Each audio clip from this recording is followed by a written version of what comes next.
Argentina are 3 victories away from defending their World Cup title. Switzerland are 1 victory away from creating the greatest football moment in their history. And when these 2 teams walk onto the field in Kansas City, this match will not simply be about Lionel Messi against Granit Xhaka. It will be about chaos against control, emotion against discipline, and a defending champion that suddenly looks more vulnerable than anyone expected. On paper, Argentina should win this match. They have Lionel Messi. They have World Cup winners across the field. They have scored 14 goals in this tournament, and they have never lost to Switzerland in 7 previous meetings. But forget the history for a moment, because the Argentina we have watched in the knockout rounds are not completely in control. They defeated Cape Verde 3-2.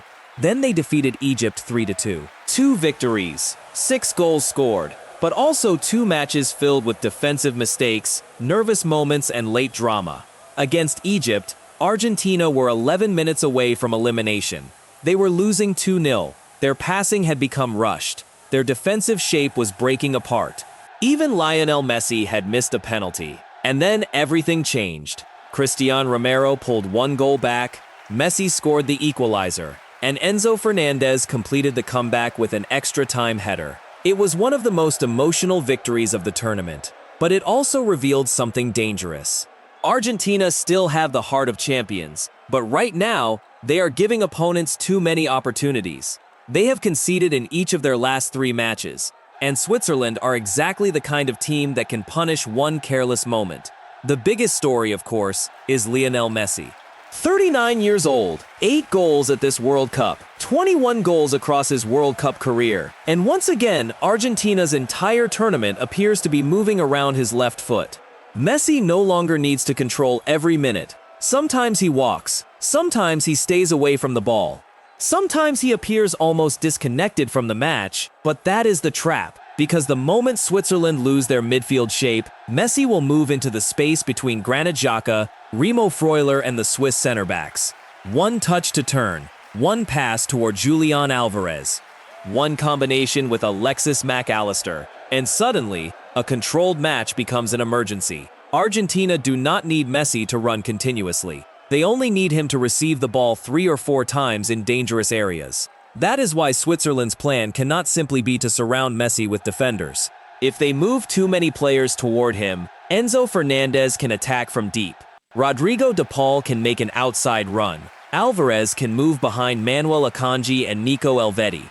Switzerland must defend the space around Messi without completely opening the rest of the field. That is much easier to discuss than to execute. Lionel Scaloni has called Messi a machine, and his performances support that description. He has scored 8 tournament goals and was directly involved in Argentina's comeback against Egypt with a goal and an assist. But Switzerland have a weapon that Argentina must respect. They are one of the fastest teams in the tournament when carrying the ball directly toward goal. They do not always need long periods of possession. They need 1 interception, 1 forward pass from Xhaka, 1 explosive run from Ndoye or Rubén Vargas, and then Breel Embolo attacking an isolated center back. This is where Argentina could be in serious trouble. Their fullbacks like to move forward. De Paul and Mac Allister often move inside to support Messi. That can leave space on the outside, especially when Argentina lose possession unexpectedly. Switzerland will probably defend in a compact shape, invite Argentina forward, and then attack those open channels. Embolo may not score many beautiful goals, but he can make a match extremely uncomfortable. He is strong enough to protect the ball. He can drag Cristian Romero away from his position. And if Romero follows him too aggressively, Vargas or Ndoye can attack the space behind. Switzerland's biggest problem is the absence of Johan Manzambi. He has produced 3 goals and 2 assists in this tournament, but a knee injury has ruled him out of the quarterfinal. That removes one of Switzerland's most creative and confident attackers. Without him, Murat Yakin may choose a more defensive midfield, possibly using an additional physical player to close the central spaces. That could make Switzerland harder to break down, but it could also leave Embolo isolated when they win the ball. And this match could change completely depending on the first goal. If Argentina score early, Switzerland will be forced to leave their defensive structure and attack. That is exactly what Messi wants. More space, more individual battles. more opportunities for Argentina's forwards to run behind the defense. But if Switzerland score first, everything becomes dangerous for the champions. We have already seen Argentina become emotional when a match moves against them. Their passes become faster, but not always better. Their defenders step forward, their midfield loses distance, and Messi begins dropping deeper and deeper, sometimes collecting the ball far away from the Swiss goal. Switzerland will want Argentina to become impatient. They will slow down restarts, protect the center, and force Argentina to attack through crowded areas. The longer the score remains 0-0, the more the pressure moves toward Argentina. After 60 minutes, Switzerland will start believing. After 75 minutes, every Argentine mistake will create panic. And if this match reaches penalties, Switzerland will have enormous confidence after eliminating Colombia in a shootout. Gregor Kobel was one of the heroes against Colombia, saving a penalty as Switzerland advanced 4-3 following a goalless 120 minutes. But Argentina also have Emiliano Martinez, a goalkeeper who appears to become stronger when the pressure becomes unbearable, so even a penalty shootout would become a psychological battle between two goalkeepers who believe they can control the moment. There is also history between these teams. Argentina have 5 victories and 2 draws from 7 meetings with Switzerland. The Swiss have never beaten them. Their last World Cup meeting came in 2014. That match remained goalless for almost 2 hours before Messi escaped through midfield and created Angel Di Maria's winning goal in the 118th minute. Granit Xhaka played in that match. Now, 12 years later, he returns as the captain of a Switzerland team, chasing its first World Cup semi-final. Xhaka says this is not about revenge.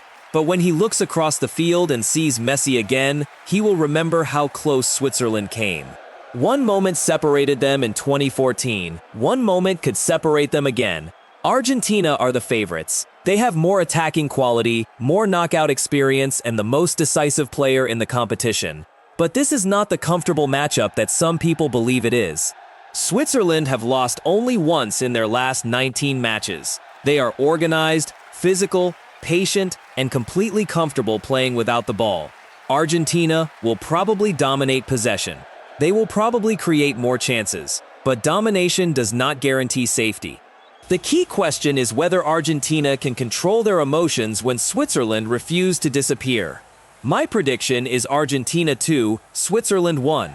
I expect Switzerland to frustrate the champions, create at least one major scare, and keep the match alive deep into the second half. But eventually, Argentina's individual quality should create the decisive moment. Maybe it comes from Julian Alvarez. Maybe it comes from an Enzo Fernandez run. Maybe it comes from a set piece. But when a World Cup match reaches its most dangerous moment, there is still one man every defender watches: Lionel Messi. Switzerland have waited 72 years to return to a World Cup quarterfinal. Argentina have waited 4 years for the chance to defend their crown. Only one dream survives in Kansas City, and this could be much closer, much more physical, and much more dramatic than Argentina expects.